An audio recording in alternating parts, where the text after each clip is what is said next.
That church had no sign, no cross outside, no loud music. It was just an ordinary house in a quiet neighborhood of Tehran. But that night, for me, it was the battlefield where I would prove my loyalty to God. The service was held in absolute silence, low voices, songs almost whispered. 42 people gathered around a simple table, each one holding a Bible in their hands. I was leading the raid. With a discreet signal, 2 men behind me moved forward. The door was kicked in with a sharp, heavy bang. Muffled screams echoed through the room. An elderly woman dropped her Bible when one of my companions snatched it from her hands. The pastor was shoved against the wall. Children began to cry. I walked to the center of the room, picked up that Bible from the floor, and lifted it above my head. I was ready to tear it in front of everyone, when something changed. The air grew heavy. A strange silence, almost physical, filled the space. It wasn't ordinary fear. It was as if the room itself had become aware. My companions started looking at each other. One of them tried to open the main door and couldn't. Another began murmuring nervously. And for the first time in my life, I felt something I had never felt before. We were no longer in control, and in that split second, holding that Bible, I knew something had slipped out of our plan. We entered that house church to destroy, but no one could explain what happened inside that night. My name is Reza Farad, and this is the night I thought I was defending God, but discovered I was fighting against him.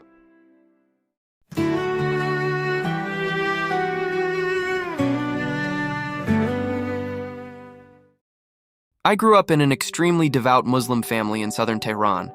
My father used to say faith was what kept our culture alive. My mother would repeat that abandoning our traditions was worse than abandoning your own family. From a young age, I learned that Christians were traitors, not only to a religion, but to the identity of our country. I saw underground churches as cultural infiltration cells. People who left Islam were seen as weak, manipulated, corrupted by the West. And I believed that with all my heart. At university, I found other young men who thought like me. That's where I met the group that would change my life, though I didn't know it yet. We met discreetly to discuss how to protect our faith. I believed firmness meant hardness. I treated Christians with contempt. I had already taken part in operations to shut down underground meetings. I had torn Bibles in front of terrified people and told myself it was justice. I believed I was protecting the truth. One day, during a conversation at the university, I proudly confessed some of the actions I had participated in. That's when Daniel Rahim, a classmate, looked at me with something different in his eyes. It wasn't fear, it was sadness. Reza, do you really think God needs your cruelty? That question hit me like an insult. Suffering is the consequence of the wrong choice, I replied coldly. Anyone who betrays our faith needs to understand the price. He took a deep breath. Maybe the problem isn't their faith. Maybe it's the hatred growing inside you. My blood boiled. From that day on, I started distrusting him. There was something different about Daniel, something I couldn't explain. And the thought that there could be a Christian among us irritated me more than anything else. I believed defending God meant destroying anything that threatened my religious pride. And that's how my journey toward that night began. After that conversation, I started watching Daniel, not innocently. I followed him in the hallways, paid attention to who he spoke with.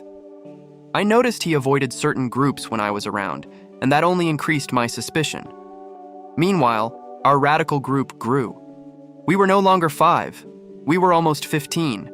Some engineering students, others law students. One of them had connections to people linked to the city's religious enforcement, and that's how my journey toward that night began. After that conversation, I started watching Daniel, not innocently. I followed him in the hallways, paid attention to who he spoke with.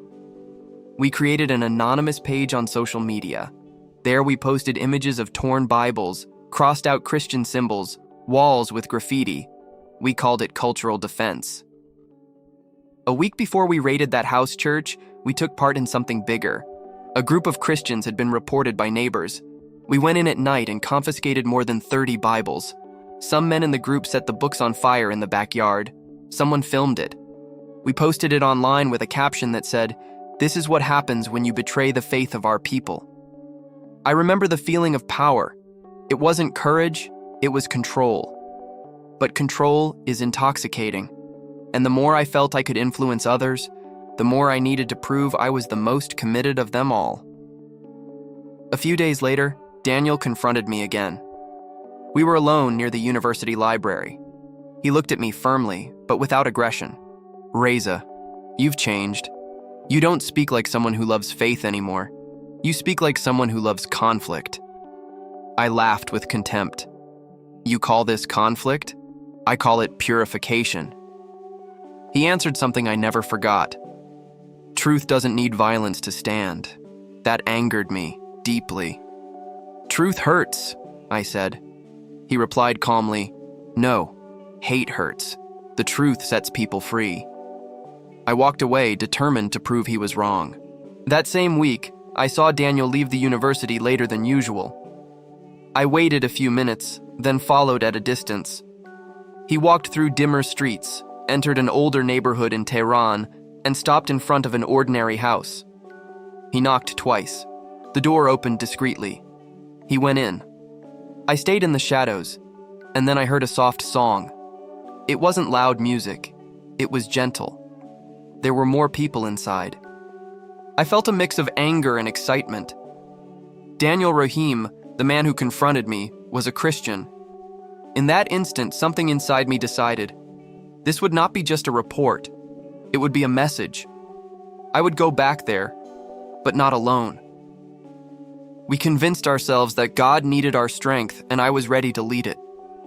The next day, I didn't wait. Before class even started, I gathered 4 of the most committed guys from the group. I told them what I had seen. Daniel Rahim, an underground church, a secret service. None of them looked surprised. They looked excited. "So that's it," one of them muttered. "The moral preacher turned traitor." I said only one sentence. "Tonight, we confirm." During break time, we cornered Daniel near the stairs of the main building. I told him to open his backpack. He refused. That was enough. One of the guys snatched the backpack from his hands. We dumped everything on the university floor, notebooks, pens, a book, and then carefully folded pages. Thin paper, printed text, verses. It was a Bible. The silence around us came instantly. I grabbed the pages before he could react. "So this is what you've been hiding?" I said loudly enough for everyone to hear. He tried to gather the pages. One of my friends shoved him. The pages fell to the ground. I stepped on them, slowly, without hurry, so everyone could see. Daniel didn't scream. He didn't respond with violence. He just said with a steady voice, "Violence has never been God's language." That made me even angrier. "God called us to destroy this madness," I snapped. "Anyone who betrays our faith must be exposed." He looked straight into my eyes and said something that echoed louder than my shouting. "You're so busy defending God that you don't realize you're fighting against Him." I felt a nearly physical need to crush that conviction, but not there, not in that moment. That night we returned to the street where the house was. We hid across the road. The light was on. I counted 42 people, young adults, older people, and children. They sang softly, held Bibles in their hands. There was no provocation, no rebellion, only faith. I felt something strange. It wasn't guilt, it was discomfort. For a second, I thought about breaking in right then. But I wanted impact.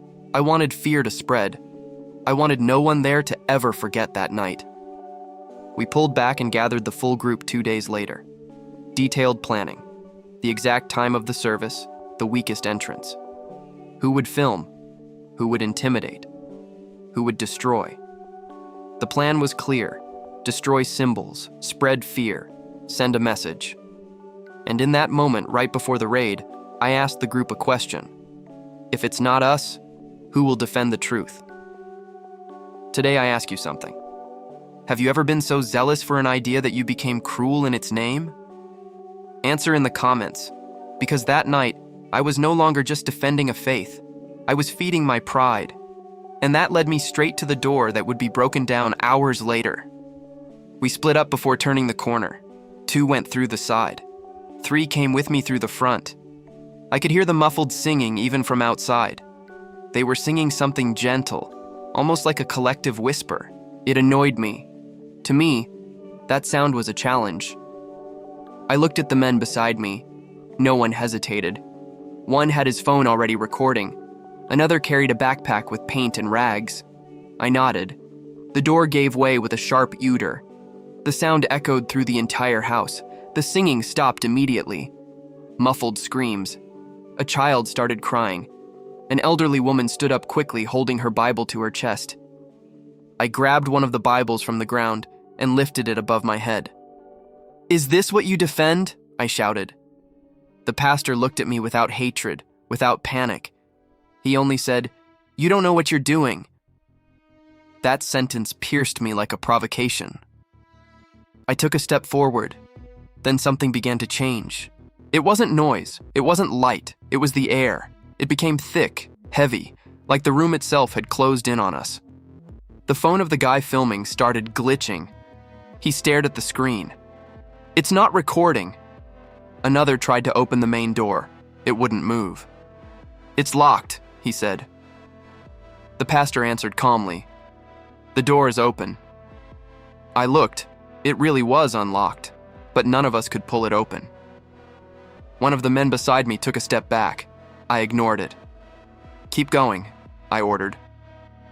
But the feeling only grew. Something invisible was pressing down on the room. One of my companions hesitated. I shoved him forward. "Don't be weak." But inside me, something was already starting to crack. The air felt heavier with every second. It wasn't heat. It wasn't lack of oxygen. It was like the space itself had tightened. A man behind me tried the door again. Nothing. Another ran to the side window. Locked. He started cursing. "This is impossible." My heart began to race, but it wasn't adrenaline. It was something different, something I had never felt in any previous raid. I took a step back, and that's when I noticed, near the main door, not inside the church room, but almost between us and the exit, there was a figure. I can't say exactly when he appeared. Maybe he was already there, maybe he wasn't. It was a man. Light-colored clothes, unusually tall, standing straight. No threatening expression, no aggressive gesture, only presence. He didn't speak. He didn't move. He simply watched us. One of my companions saw him too. I noticed it by the change on his face. His aggressive look turned into panic. "Do you see that?" he whispered. I didn't answer because I was seeing it, and in that moment, I felt something I had never felt in any fight, any raid, any confrontation. Awe. Not fear of being arrested, not fear of being beaten. Awe. Like standing before something absolutely pure, something that didn't need to prove strength, something that simply was. We tried the door again. Nothing. The pastor, still pressed against the wall, repeated calmly, "The door is open." But we couldn't pass through. Then came the second odor. Inside the room, someone began singing again, softly, almost trembling. Then another joined, then another. The song grew. It wasn't shouting. It wasn't a challenge. It was worship. The more they sang, the more that presence seemed to fill the space. The man in light clothes didn't advance, didn't threaten, but we were backing away. One step, then another. One man dropped the backpack.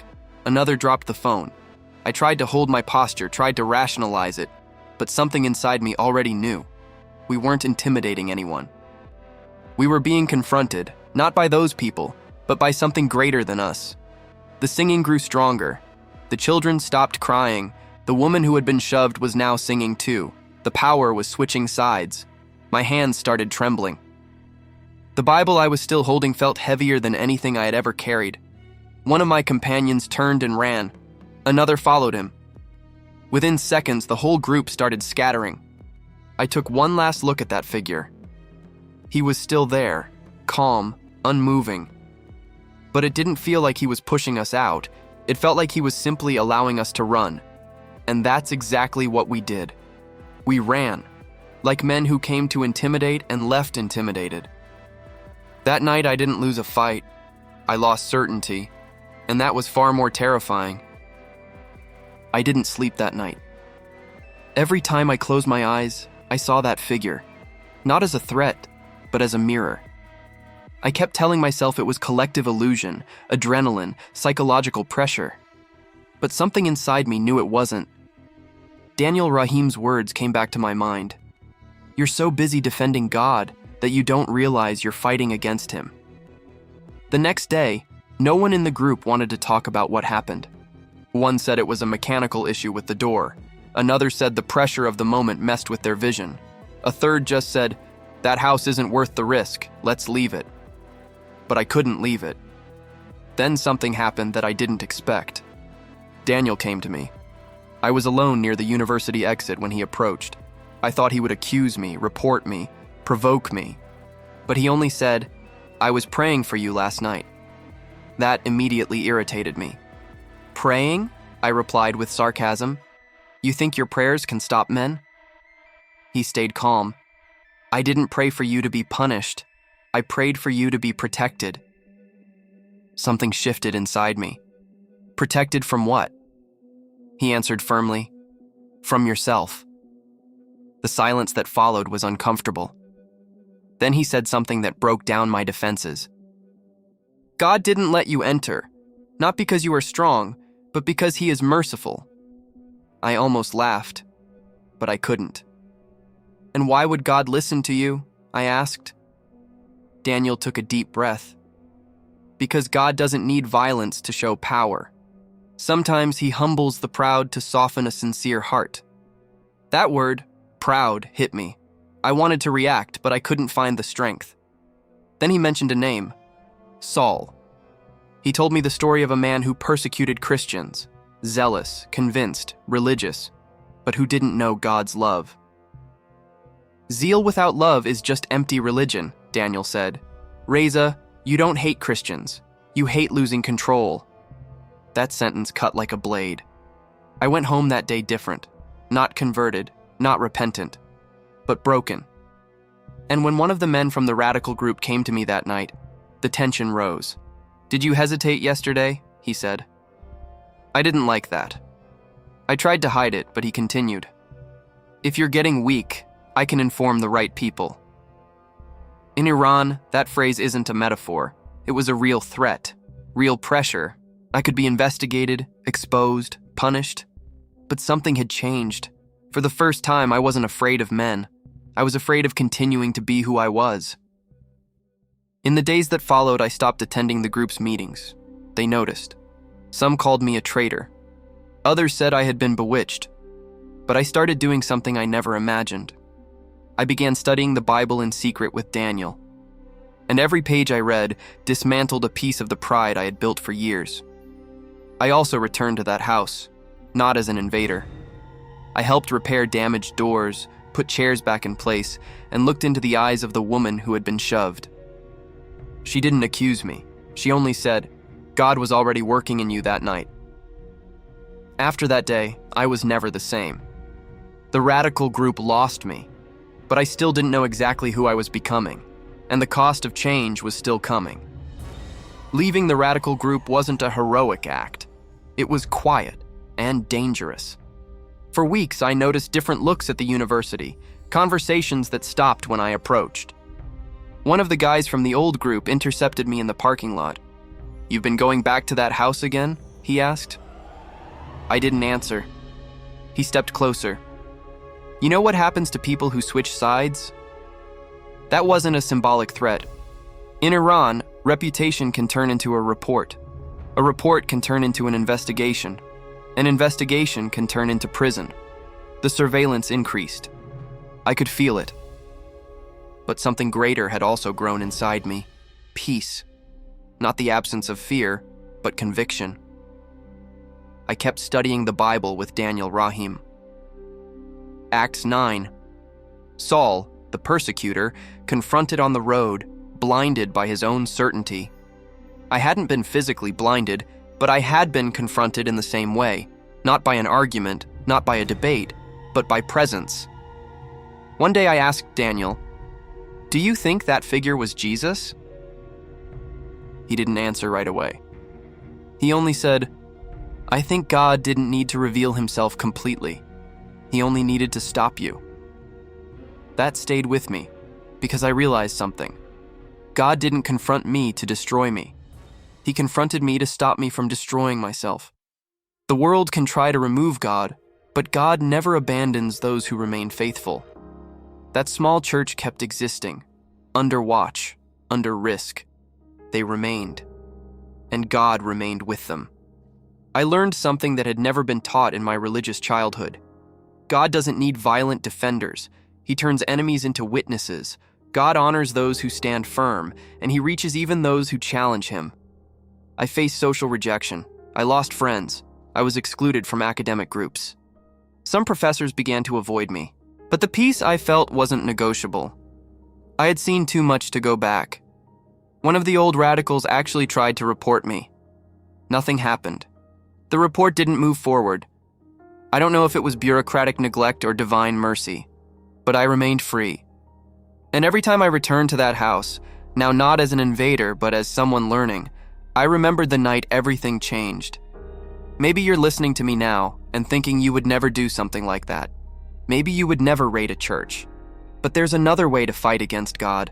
When we defend our image, our pride, our tradition, our control, and call it faith. Acts 9 shows Saul believed he was serving God, but he was persecuting God's very purpose until he was confronted. I was confronted, not with violence, but with holiness, not with shouting, but with presence. And there I understood, zeal without love is just legalism dressed up as courage. If you're fighting against God today, he isn't fighting against you. He's trying to reach you. Let's pray. Lord, I pray for those watching right now, those being persecuted for their faith, those who are afraid, those who are hidden, like that church in Tehran. But I also pray for those fighting against you, for those who are hardened, those who think they are too right to be confronted. If necessary, interrupt their plans, but do it with mercy. Reveal your presence in a way pride can't ignore. Give courage to those who stand firm and turn persecutors into witnesses. Amen. If you were in that church that night, would you have kept singing or would you have run? Answer in the comments. If this story spoke to you, subscribe to the channel. Here we share real stories of faith under pressure. Leave a like so more people can find these stories. And if you're going through a difficult time, the ebook Prayers for Difficult Times is in the description. It was made exactly for moments when faith needs to be strengthened under threat. And now I want you to watch the next video. In Nigeria, 400 Christians were about to be executed by firing squad. But God did the impossible, because when God decides to intervene, not closed doors, not threats, not weapons, can stop what he is going to do. God bless you, and I'll see you in our next one.